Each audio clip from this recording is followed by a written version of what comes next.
Assalamualaikum warahmatullahi wabarakatuh. Apa kabar teman-teman semua? Semoga teman-teman semua sehat selalu dan selalu dilindungi Allah Subhanahu wa taala. Baiklah, perkenalkan saya Hesti Melinda. Materi yang akan saya bawakan adalah tentang prinsip-prinsip kualitatif. Nah, yang pertama di sini ada naturalistic inquiry. Naturalistic inquiry adalah paradigma yang dibangun untuk penelitian kualitatif. Namun beberapa penulis juga menyebutnya sebagai salah satu jenis penelitian kualitatif. Nah, dalam penelitian ini, peneliti mengumpulkan data tanpa melakukan intervensi terhadap subjek penelitian tersebut. Peneliti juga tidak melakukan manipulasi atau memberikan pengaruh terhadap narasumber maupun aktivitas yang sedang terjadi. Artinya, data yang diperoleh oleh peneliti adalah data alami yang sedang terjadi di lapangan. Data yang sebenar-benarnya tanpa dikurang-kurangkan atau dilebih-lebihkan oleh peneliti. Kemudian di sini ada induktif analisis. Induktif analisis adalah penetapan kebenaran suatu hal atau perumusan umum mengenai suatu gejala dengan cara mempelajari kasus atas kejadian khusus yang berhubungan dengan hal tersebut. Dengan menggunakan induktif analisis, berarti bahwa pencarian data bukan dimaksudkan untuk membuktikan hipotesis yang telah dirumuskan sebelum penelitian diadakan. Analisis ini lebih merupakan pembentukan abstraksi berdasarkan bagian-bagian yang telah dikumpulkan, kemudian bagian-bagian tersebut dikelompok-kelompokkan lagi. Kemudian ada holistic perspective. Holistic perspective adalah sebagai cara pandang komprehensif dengan cara melihat segala sesuatunya memiliki keterkaitan dan sinergisitas, yang berarti pandangan ini menuntut adanya satu kesatuan kerja dalam rangkaian beberapa unsur dan elemen. Nah, perspektif holistik ini mengarah pada pemahaman bahwa adanya benang merah antara agama, pendidikan, dan kehidupan manusia. Namun sayangnya ketiga unsur ini tidak dipedulikan sehingga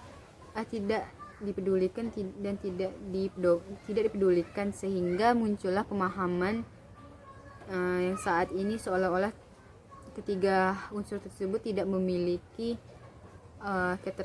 keterkaitan, sehingga banyak sekali manusia yang hidup sesuai dengan kehendak sendiri dan hanya berlandaskan pada logika semata.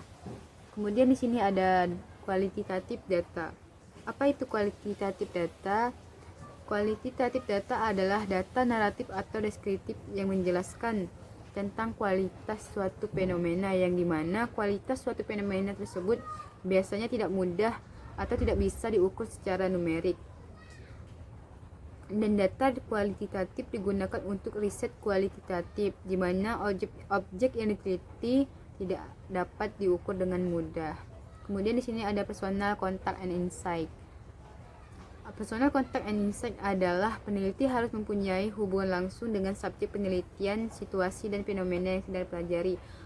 Atau artinya peneliti harus terjun langsung ke lapangan untuk melakukan penelitian dan melihat situasi dan fenomena yang harus dia pelajari untuk melakukan penelitian, untuk mendapatkan data dari penelitian dia tersebut. Baiklah, materi berikutnya akan dijelaskan oleh teman saya. Nama saya Dita Pradeswari. Di sini saya akan meneruskan penjelasan dari teman saya yang sebelumnya tentang prinsip-prinsip penelitian kualitatif. Di dalam prinsip-prinsip penelitian kualitatif itu ada dynamic system. Yang dimaksud dengan dynamic system adalah mempertimbangkan proses. Perubahan dianggap sebagai hal yang bersifat konstan. Sifatnya itu tetap tidak berubah-ubah ya, dan terus berlangsung baik secara individu maupun budaya secara keseluruhan. Dan di sini juga ada unique case orientation. Yang dimaksud adalah setiap persoalan yang dijadikan objek penelitian memiliki sifat khusus dan khas. Contohnya itu menilai seseorang dari sifatnya bagaimana, tingkah lakunya bagaimana, dan attitude-nya bagaimana. Dan selanjutnya adalah konteks sensitivity.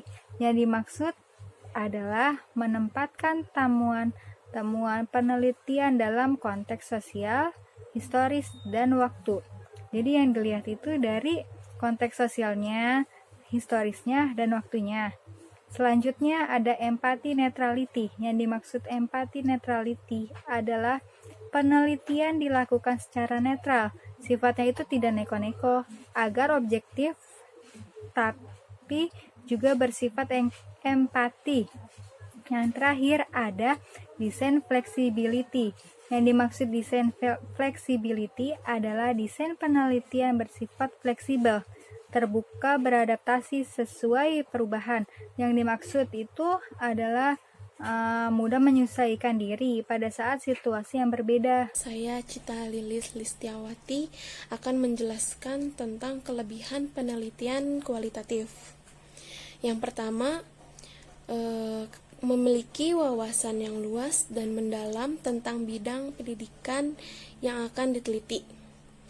Sebab kualitas peneliti salah satunya sangat ditentukan oleh bobot atau kualitas pertanyaan yang diajukan.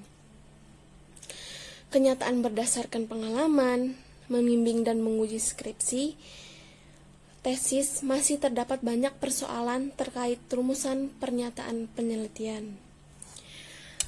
Sebab memiliki wawasan yang luas dan mendalam tentang bidang pendidikan yang akan diteliti itu sangat penting. Ya, yang kedua itu mampu menciptakan rapot kepada setiap orang yang pada situasi sosial yang akan diteliti.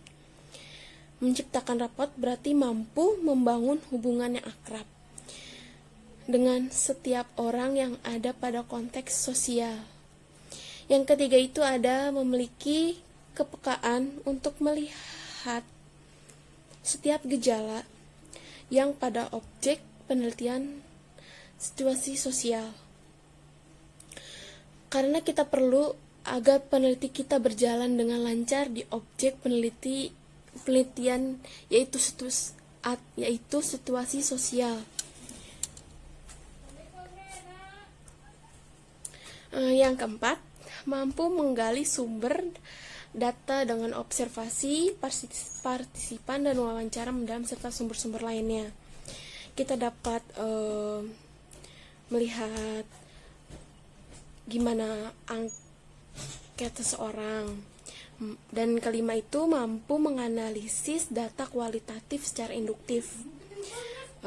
Kita balik lagi di pertama, karena kualitas peneliti salah satunya sangat ditentukan oleh bobot atau kualitas pertanyaan yang diajukan. Sebab memiliki wawasan yang luas dan mendalam tentang bidang pendidikan yang akan diteliti itu sangat penting. Ya. Selanjutnya akan dijelaskan oleh Heni Rofiah ingin melanjutkan poin berikutnya, poin kelebihan penelitian kualitatif pada poin ke-6, yaitu mampu menguji kredibilitas, dependabilitas, konfirmabilitas, dan transferabilitas pada penelitian. Sebagaimana kredibilitas merupakan penetapan hasil penelitian kualitatif yang kredibel atau dapat dipercaya dari perspektif partisipan dalam penelitian tersebut. Dari perspektif itu, tujuannya adalah kualitatif adalah untuk mendeskripsikan atau memahami fenomena yang menarik perhatian dari sudut pandang partisipan. Lalu ada strategi dalam kredibilitas data meliputi memperpanjang pengamatan, ketekunan penelitian, triangulasi. Lalu ada pula diskusi teman sejawat, analisa kasus negatif, dan member check-in. Pada poin terakhir, poin ke-7, mampu menghasilkan temuan pengetahuan, mengkonstruksi fenomena, dan hipotesis atau ilmu baru. Maksudnya menghasilkan temuan pengetahuan adalah di mana ilmu bukan sekedar pengetahuan, tetapi merangkum sekumpulan pengetahuan berdasarkan teori-teori yang telah disepakati secara sistematik, diuji dengan seperangkat metode yang diakui dalam bidang ilmu tertentu. Lalu ada mengkonstruksi fenomena. Mengkonstruksi fenomena di sini dengan berbagai konstruksi berpikir kualitatif, maka sejauh menyangkut soal manusia, interaksinya pada lingkungan masyarakat dapat disimpulkan bahwa data yang diperoleh adalah fakta sosial. Yang berikutnya ada hipotesis atau ilmu baru, yaitu suatu pernyataan yang pada waktu diungkapkan belum diketahui kebenarannya. Selanjutnya ada kekurangan penelitian kualitatif.